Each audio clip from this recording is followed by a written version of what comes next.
Si l'on voulait établir l'équation mathématique de l'accomplissement de toutes ces choses en seulement 2 personnes, on comprendrait que cela est mathématiquement impossible, à moins que tu ne portes le manteau de cet homme. Et lorsque Moïse mourut, il y eut une controverse. Est-il vraiment mort? Parce que nous n'avons jamais vu son corps. Et lorsque Jésus mourut, il y eut aussi une controverse, car jusqu'à aujourd'hui, personne n'a vu son véritable corps, puisqu'il n'est plus dans la tombe, il est vivant pour toujours.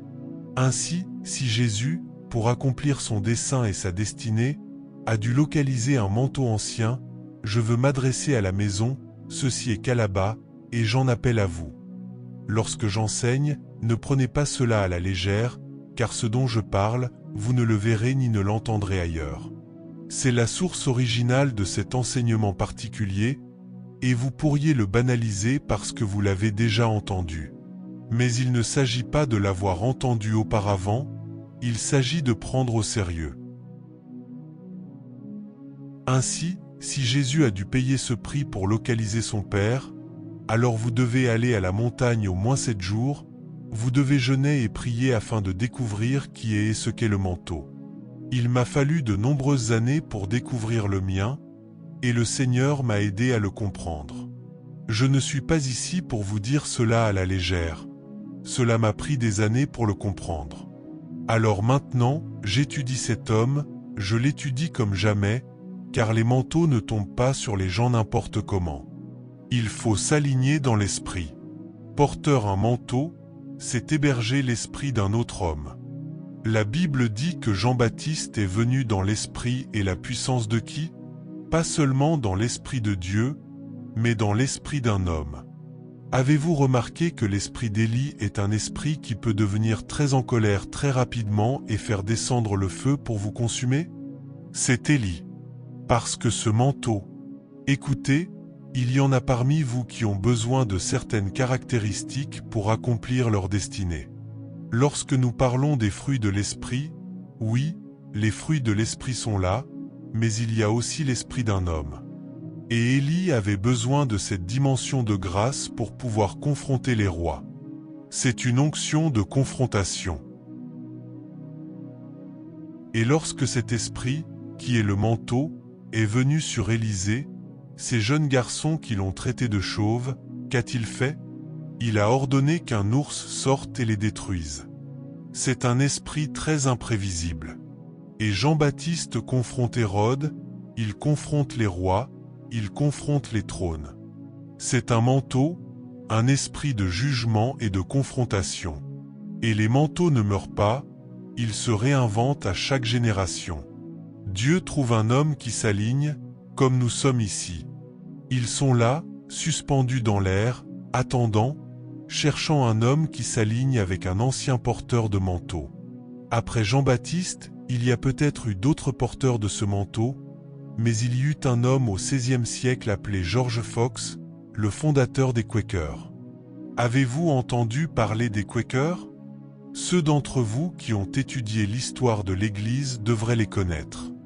George Fox. Les Quakers. George Fox. Il ne s'habillait pas comme cela.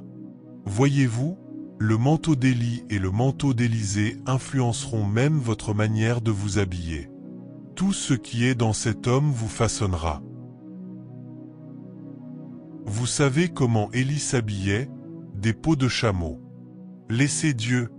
La manière dont Élisée s'habillait, la manière dont Jean-Baptiste s'habillait, du cuir et des peaux de chameau. Même votre manière de manger, des sauterelles et du miel sauvage. Jean-Baptiste mangeait des sauterelles et du miel sauvage. Élie prêchait la repentance. Jean-Baptiste prêchait la repentance. Élie a confronté un roi, et la femme de ce roi a cherché à lui ôter la vie. Elle s'appelait Jézabel. Et Jean-Baptiste a confronté un roi, et la femme de ce roi, appelée Hérodiade, ne s'est pas contentée de vouloir sa tête. Elle l'a fait décapiter. Ainsi, tout ce qui se trouve dans le manteau vous poursuivra. Combien d'entre vous veulent le manteau de Moquet? Venez, laissez-moi prier pour vous, afin que tous vos enfants meurent, car dans le manteau de Moquet, tous vos enfants doivent mourir. Tout ce qui accompagne un manteau doit vous accompagner. Et Jean-Baptiste fut enfermé en prison. Ainsi, ce manteau est venu sur George Fox. Pour une raison étrange, personne ne le comprenait. Il s'habillait toujours d'une certaine manière.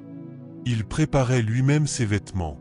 Des ceintures de cuir, des habits de cuir, rapiécés, comme un charpentier qui viendrait préparer vos vêtements. C'est ainsi qu'il confectionnait les siens. Il ne dormait pas dans une maison. Il dormait sous les arbres, parce que le manteau d'Élie ne vous permet pas de dormir dans une maison. J'ai prêché à UYO il y a quelques semaines dans le ministère d'un homme. Il appelle son ministère quelque chose en rapport avec Élie, le ministère des jours d'Élie, quelque chose comme cela. L'Élie de notre temps. Il ne s'est pas marié, parce qu'Élie ne se marie pas. Il a dormi sur l'autel pendant 3 ans et demi. Il y a certaines choses qui vous arriveront lorsque vous portez un manteau. Vous ne vivrez plus la vie que vous voulez vivre. Le style de vie du porteur de ce manteau prendra possession de vous. George Fox aussi, son message était la repentance. Vous savez, avec Élisée et Élie, vous pouvez sortir, et quand vous revenez, ils vous diront ce que vous avez fait. Mon esprit n'est-il pas allé avec toi lorsque tu es allé vers Naaman pour prendre l'or et l'argent? Élie et Élisée peuvent vous révéler les cœurs et les secrets qui sont à l'intérieur de votre cœur. C'est ce qui s'est passé avec George Fox au XVIe siècle. Tout ce que vous voyez en Élie, vous le verrez en George Fox, le fondateur des Quakers. Puis vint un autre homme appelé John Alexander Dowie, qui, à un certain moment, commença à prêcher en disant « Je suis l'Élie qui devait venir ». Beaucoup l'ont repris, condamné, et ont dit qu'il s'était égaré. Non, il ne s'est pas égaré. C'est simplement que vous ne comprenez pas le mystère des manteaux. Il y a des hommes qui agissent dans leur propre appel et leur propre onction, mais en chemin, un manteau ancien, vient sur eux. Et c'est ce qui est arrivé à William Branham. C'est pour cela que William Branham, lui aussi, a commencé à dire qu'il était Élie. Vous pouvez le condamner parce que vous ne comprenez pas le mystère des manteaux. Et William Branham aussi avait la capacité de révéler les secrets du cœur des hommes. William Branham avait l'habitude de dormir dans des grottes. Il quittait sa maison pendant des mois pour aller dans les grottes et dans le désert, et il y restait, parce qu'il y a quelque chose dans un manteau. Et j'espère que vous savez que Baba Idahosa portait ce manteau. Tout ce que vous voyez en Élie, confrontant les rois, ressuscitant les morts, détruisant l'idolâtrie, face aux 850 prophètes de Baal, Idahosa aussi, combien de sorciers et de sorcières sont venus. Ce que vous voyez en Idahosa, vous le verrez dans ce manteau. Ainsi, les manteaux viennent avec des accessoires, tout comme votre téléphone vient avec des accessoires, comme votre iPad vient avec des accessoires. Le régime alimentaire de cet homme, regardez bien, le miel sauvage. Les vêtements, les ceintures de cuir. Les manteaux viennent avec des accessoires. Les manteaux, les habitudes alimentaires, le code vestimentaire, leurs faiblesses, leurs particularités et leur tempérament. Sommes-nous toujours ensemble? Il y a de nombreuses années, il y avait une femme appelée Maria Woodworth-Tété, mesurant 1,57 m, l'une des 3 personnes capables de s'élever et de flotter pendant qu'elles exerçaient leur ministère. Elle était la plus grande évangéliste de guérison de sa génération. Elle aimait toujours porter une robe blanche flottante. Elle est devenue divorcée parce que son mari couchait avec les femmes de l'Église dans le ministère. Cela s'est donc terminé par un divorce. Et pendant les 20 dernières années de sa vie, elle a lutté contre des problèmes cardiaques jusqu'à mourir d'une insuffisance cardiaque. Mais une semaine avant sa mort, une femme a traversé 3 États pour venir s'asseoir sous le ministère de Maria Woodworth-Tété lors de sa dernière croisade sur la terre. Son nom était Aimée Semple Mcpherson. Elle est restée sous son ministère pendant 2 jours au cours de cette croisade. Et après avoir été assise sous elle, elle se rendit chez elle, et Maria imposa les mains à Aimée. Quelques jours plus tard, Maria mourut. Mais le manteau avait été transféré. Ainsi, Aimée devint à son tour la principale évangéliste de guérison de sa génération. Et Aimée portait une robe blanche. Et Aimée fut divorcée 2 fois. Et Aimée mourut elle aussi d'une insuffisance cardiaque. Elle utilisait des médicaments sur ordonnance pendant les 10 dernières années de son ministère. Mais avant de terminer son ministère, elle ouvrit une école biblique. Et il y eut une jeune femme qui vint dans cette école. Elle n'acheva même pas ses études bibliques, elle n'y resta qu'un semestre.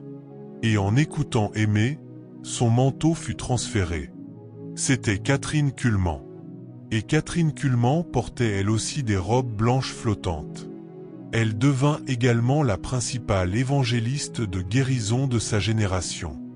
Elle devint aussi divorcée. Et elle mourut également d'une insuffisance cardiaque. En réalité, elle est morte à la suite d'une opération à cœur ouvert. Combien d'entre vous veulent le manteau de Catherine Kuhlman? Parce que vous devrez divorcer. Le manteau de Catherine Kuhlman ne vous permettra pas de vous marier. Tout le monde n'est pas appelé à se marier. Lorsque vous voyez des situations concernant des hommes de Dieu, laissez-les tranquilles. Vous ne savez pas ce qu'ils portent, car si vous portez quelque chose sans comprendre, cela peut vous détruire. Et pendant que Catherine Kuhlman exerçait son ministère, il y avait un des généraux de Dieu qui voyageait depuis le Canada pendant 8 ans pour assister à toutes ses croisades, et qui devint son huissier dans ses programmes pendant 8 ans, Benny Hinn. Et Benny Hinn portait lui aussi du blanc. Il a également divorcé, et il a aussi souffert d'une insuffisance cardiaque. Si vous prenez l'un de mes livres intitulé « The Power of a Vow », j'y mets en lumière la question de son insuffisance cardiaque. Les médecins lui ont ordonné de ne pas prêcher pendant 2 ans, parce que son cœur s'était tellement dilaté que, s'il prêchait à nouveau, il mourrait. Et il se trouvait dans une clinique spécialisée du cœur, avec l'ordre strict de ne pas prêcher, et il cria vers Dieu. La Bible s'ouvrit devant lui, je crois dans le psaume 41, depuis le verset 1 et suivant, « Heureux celui qui s'intéresse aux pauvres. Au jour du malheur, l'Éternel le délivre. Il est dit qu'il guérira toutes leurs maladies et infirmités sur leur lit. Il ordonna alors à son secrétaire de retirer tout l'argent des comptes, de venir en aide aux orphelins et aux veuves, de soutenir des orphelinats, et il vida son propre compte personnel pour secourir les orphelins et les veuves partout. Puis il cria à l'Éternel en disant « J'ai accompli ma part, accomplis maintenant la tienne. » Le lendemain, lorsque les médecins vinrent faire tous les examens, ils dirent « Nous ne savons pas ce qui s'est passé pour vous, homme de Dieu, mais votre cœur a retrouvé une taille normale. Vous n'avez plus aucun problème. Vous êtes guéri et vous pouvez sortir. » Concernant la question du divorce, ce que je vous dis a été découvert par Robert Liardon. Vous savez, nous sommes 2 dans ce domaine. Je sais que vous ne le savez pas, parce que beaucoup ne connaissent pas Robert Liardon, l'auteur de « Goddess Générale ». J'ai prêché avec lui sur 3 plateformes, et chaque fois qu'on cherche un intervenant au Royaume-Uni pour enseigner l'histoire de l'Église et des réveils en Europe, on choisit Robert Liardon. Et lorsqu'on cherche quelqu'un venant d'Afrique, on choisit Théodore Effion, parce que nous sommes les 2 personnes qui maîtrisons cela du bout des doigts. Ainsi, Robert Liardon a découvert cela, et il est allé voir Benny Hinn pour lui dire « Benny Hinn, dans cette affaire de divorce, tu n'es pas à blâmer, ta femme non plus n'est pas à blâmer, c'est le manteau.